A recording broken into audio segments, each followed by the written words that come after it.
Келесі 256 есебінде координаталы түзуде А нүктесі -6-да, В нүктесі 2-де орналасқан.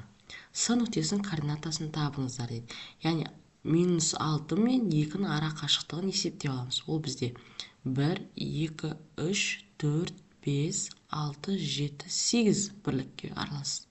Енді осының дәл ортасын алу үшін 8-ді бөлеміз 2-ге тең 4-ке. Сонда 1, 2, 3, 4.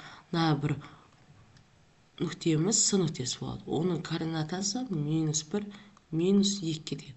Сонда С нүктесінің координатасы -2-ге тең болады екен.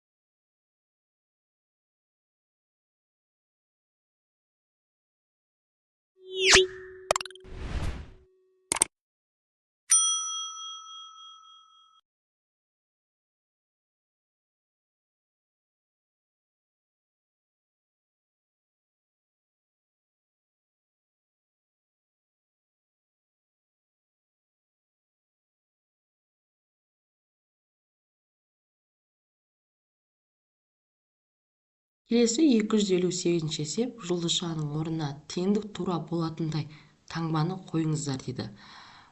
Минус бар екен, минус шығу үшін біз плюсті қоямыз.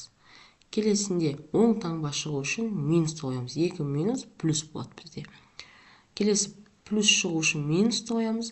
Минусты алады екенбіз.